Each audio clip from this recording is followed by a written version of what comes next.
Testament just in case you want to read it for yourself. Moses wrote Exodus and 4 other books. Here they are.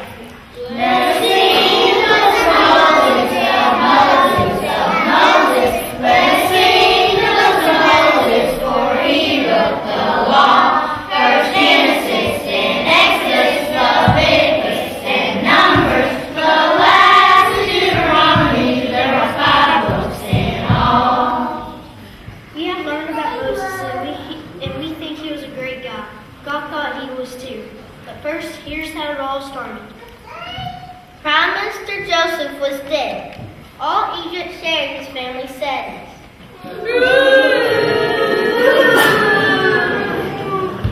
God had used Joseph to save his family from famine. He was a wise and much-loved leader. Now he was gone. Over 300 years and thousands of babies later, the people of God multiplied and multiplied and multiplied. A new Pharaoh now ruled over Egypt, and he did not know about Joseph. He was not happy that there were so many Hebrews living in his country. The new Pharaoh was afraid that they would turn against him and take over his country, so he made them slaves. The Pharaoh had a lot of hard work for the Israelites to do. He planned cities and monuments and pyramids. But the Israelites kept having more and more babies. The Pharaoh was really wicked. He was still wicked. He would even murder babies. Kill all the Hebrew boys. Throw them in the river. He ordered the midwives to kill the baby boys when they were born. But the midwives feared God and did not do it. The Pharaoh commanded his soldiers to throw all the Hebrew baby boys into the river. At this time, a special baby boy was born. The family decided to put their baby in the Nile River inside a snug waterproof basket, carrying its precious cargo in a small basket loaded on the water. Miriam stayed close by, watching as it bobbed gently on the reeds. Moses, in your small boat, made by your mother, so it would float.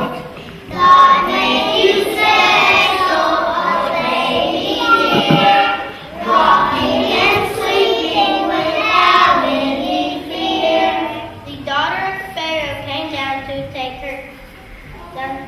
river to take her back. She saw the basket in the tall grass at the edge of the river and sent one of her slaves to get it.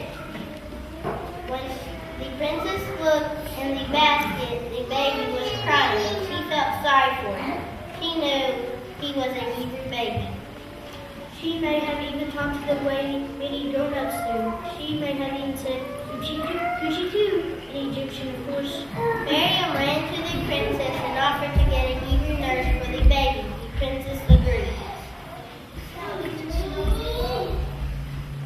Of course, the nurse that Miriam brought back was the baby's own mother. The princess named the baby boy, which means pulled out of the water. So Moses returned to his parents and his home. They taught him to love God and the Hebrew people. Soon he would live in the palace with the Pharaoh's daughter. God, who saved his life, had a great future plan for Moses.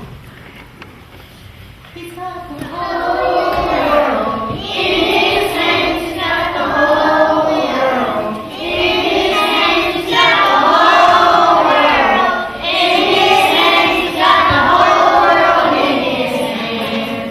He's got little baby Moses in his hands. He's got little baby Moses in his hands. He's got little baby Moses in his hands. He's got the whole world in his hands. He's got you and me, brother, in his hands. He's got you and me, sister, in his hands. He's got you and me, brother, in his hands. He's got the whole world in his hands. Time passes, around 40 years to be exact. Moses grows up in the Pharaoh's palace as the son of the princess. He acts like an Egyptian, He dresses like an Egyptian. He talks like an Egyptian. But he still remembers his mother and father teaching him about God. He is also concerned about the Hebrew slaves. He can see how badly his people are being treated, but he doesn't have the power to set them free. One day Moses saw an Egyptian guard beating a Hebrew slave.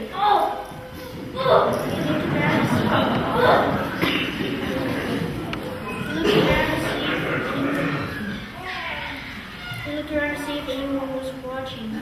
Moses attacked the cruel slave and master and killed him. Quickly he buried the body in the sand. The next day Moses saw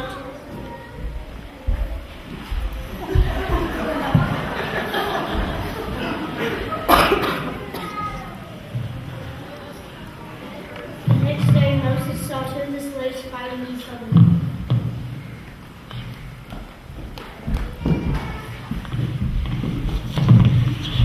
Why are you beating up one of your own people? Who do you think you are? The Pharaoh? Are you going to kill me like you did the Egyptian? Everyone knew what he had done, even the Pharaoh. In fact, Pharaoh tried to kill him, so Moses ran away as fast as he could. Oh, Simeon, where you gonna run to? Oh, Simeon, where you gonna run to? Oh, Simeon, where you gonna run to? All long day. Run to the devil won't hide you. Run to the devil won't hide you. Run to the devil won't hide you. All long day. Run to the Lord will hide you. Run to the Lord will hide you. Run to the Lord will hide you. All long day. Oh, Simeon, where you gonna run to? Oh, Simeon, where you gonna run to? Oh, Simeon, where you gonna run to? All long day. Moses ran far, far away from Egypt to the land of Midian. There he lived for a long, long time. In fact, he met a girl named Zipporah. He married her and moved in with his father-in-law. It was so romantic. Yes, it was so romantic that Moses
One day, as he led his sheep to the west of the desert, he came to Sinai, the mountain of God. It was there that he saw a strange sight.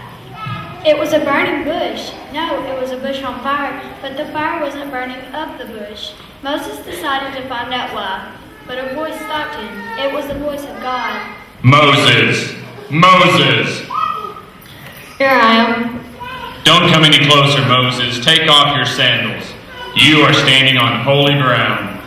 I am the God of Abraham, Isaac, and Jacob. I have seen the troubles my people, the Israelites, are suffering in Egypt. I have heard their cries. I am sending you to Pharaoh to bring my people out of Egypt. I am not a great man. Why choose me? I will be with you. You will lead my people out of Egypt. Then all of you will worship me on this mountain. The people will ask what your name is. What should I tell them? Tell them I am who I am has sent you. They will listen to you, but I know that Pharaoh will not let you go. I will use my great power against Egypt and make miracles happen in that land. And after I do this, he will let you go. But what if the Israelites still don't believe me? Then God showed Moses 2 miracles that would make the Israelites believe him. His shepherd's staff would become a snake, and his hand would be white with leprosy. Still, Moses gave God excuses. Lord, I'm not a good speaker. I've never been able to speak well, and now, even after talking to you, I'm not a good speaker. I can never come up with the best words to say. Who do you think made your mouth? I did. Now go. I will help you speak. I will tell you what to say. Please, Lord, send someone else. Enough! Your brother Aaron is on his way to meet you. He is a good speaker. I will tell you what to say, and you can tell him. He will speak for you. So Moses ran out of excuses. He left his father-in-law's house in Midian and went to Egypt. He and his brother Aaron met with the leaders of the Israelites. There he did the miracles that God had shown him, and the people believed and worshiped God. God spoke to Moses from The burning bush, the burning bush, the burning bush. God spoke to Moses from the burning bush and told him what to do. He said, Take my people from slavery, slavery, slavery. Take my people from slavery and give them the promised land. praises be to God on high, God on high, God on high. Praises be to God on high, and going to the promised land. The people were so excited that Moses and his brother Aaron were going to see Pharaoh. Moses and Aaron were the most popular men around.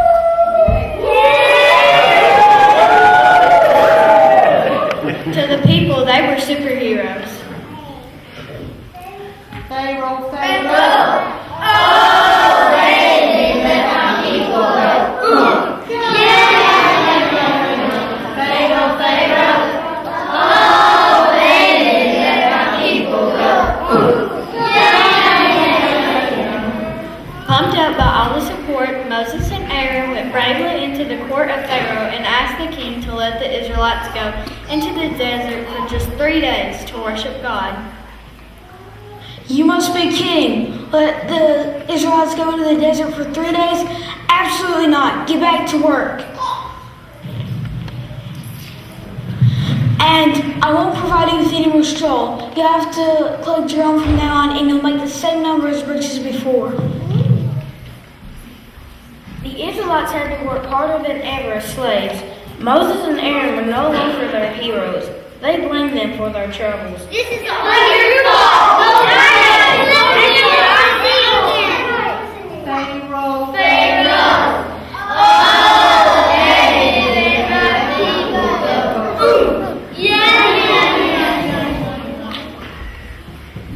Moses complained to God in prayer. God said to wait and see how his power would make Pharaoh change his mind. So Moses and Aaron returned to the palace and asked the Pharaoh to let the Israelites go.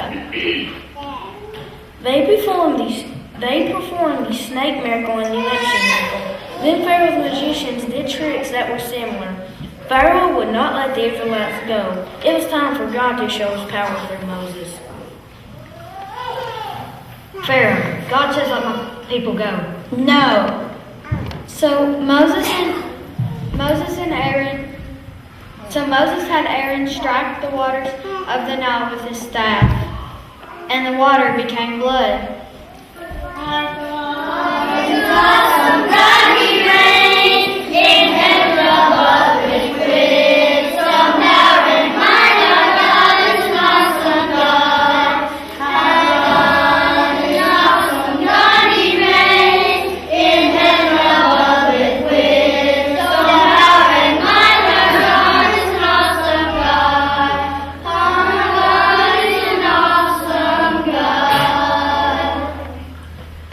But Pharaoh's magicians used tricks to turn water red. So the Pharaoh said, no. Again, Moses went to Pharaoh. Pharaoh, God says let my people go. No. Aaron waved his staff over the rivers and ponds of Egypt. The land was covered with frogs.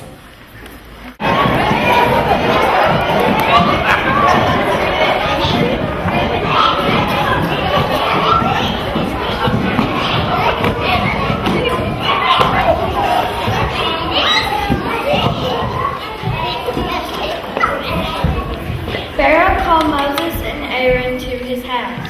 He asked them to pray that the frogs be taken away. He promised to let the Israelites go to the desert and worship God. The frogs died and the Egyptians piled them up. P.U.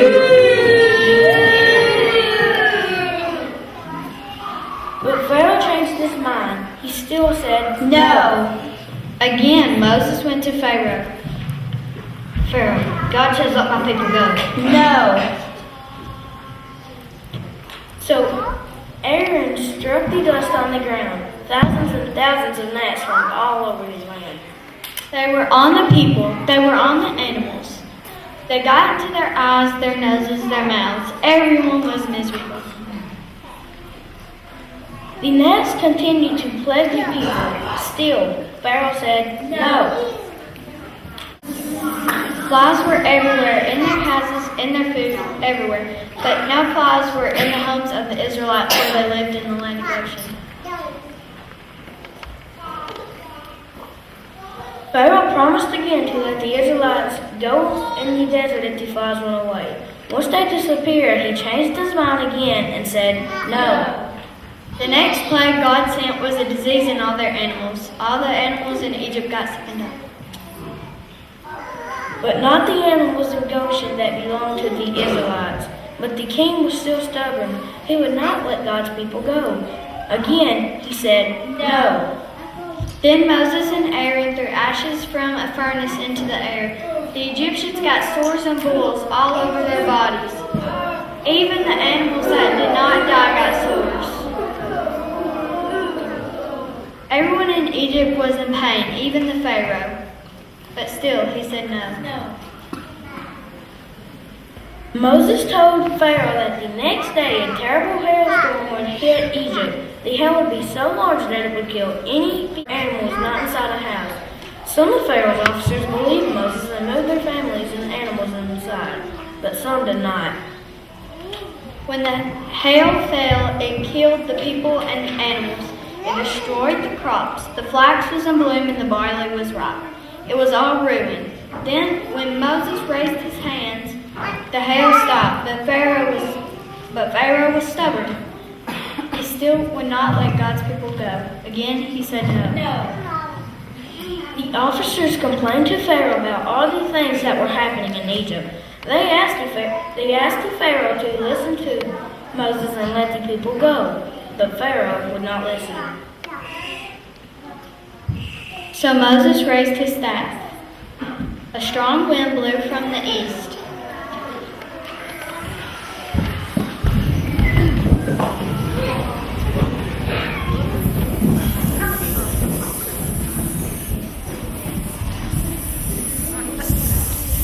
The wind blew grasshoppers into Egypt to eat what was left of the crops. They ate everything that was left after the hailstorm. They ate the leaves that were left on the trees, and they hopped into the palace and into the houses.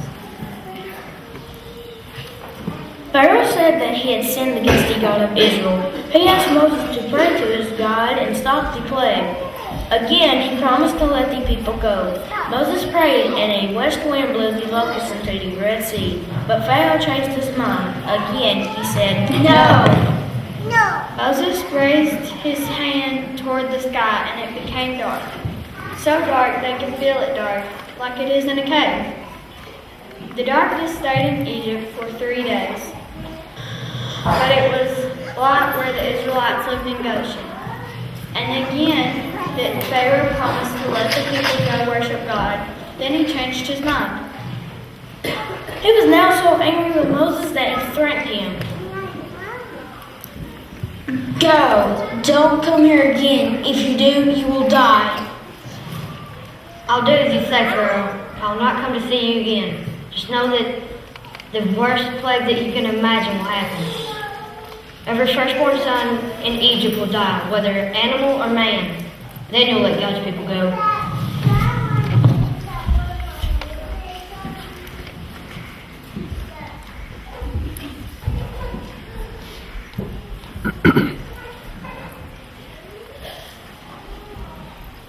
The Israelites were told how to avoid this plague. They must kill a perfect lamb. They would eat the meat, but the blood would be put around the door. They would dress in traveling clothes, ready to go on a long journey. That night at midnight, God passed through the land. The Israelites were saved, but all men and boys that were to be firstborn in their families died. Also, all male animals that were firstborn died. Pharaoh sent for Moses and Aaron while it was still night.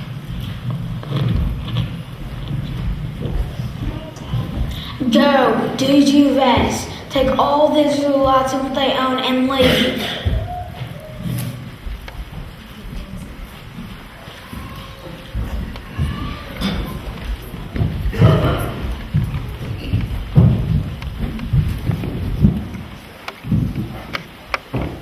So at last the people of God were released from being slaves in Egypt. Moses led them through the Red Sea, parting the waters with his staff. Pharaoh chased after them, but was drowned when the waters closed over him and his chariots. Exit from Egypt, Exodus. Exit from Egypt, Exodus. God saves his people.